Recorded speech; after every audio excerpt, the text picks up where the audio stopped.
waxa saaka subaxdii hore ka soo degay gegada diyaaradaha ee Heathrow Airport gudoomiyaha baarlamaanka Somaliland Cabdiraxmaan Maxamed Cabdilaahi Ciro ahna gudoomiyaha urur siyaasadeedka wadani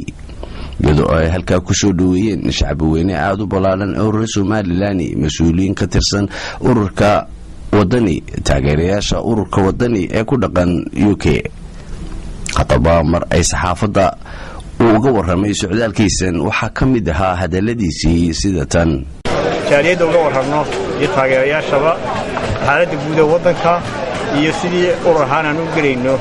istaraatiijiga ku bilahayn doorashada inta hadhay oo codeyntii iyo campaign siyaasadda guud waxa ku caddahay kulli barnaamijka ururka oo cidii access u leeyahay internetka oo keenaysa waa inay barnaamijka qoran mar wax laga weydiiyay siyaasadda Soomaaliya iyo Somaliland waxa kamid ah hadaladiisii sida tan laakiin guud ahaan waxaan taageersanahay inaan margortan gali karin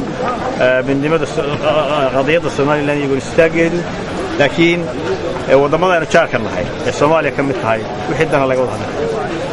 محمود أحمد حاجي حديقلة TV قرنك Somaliland Heathrow Airport London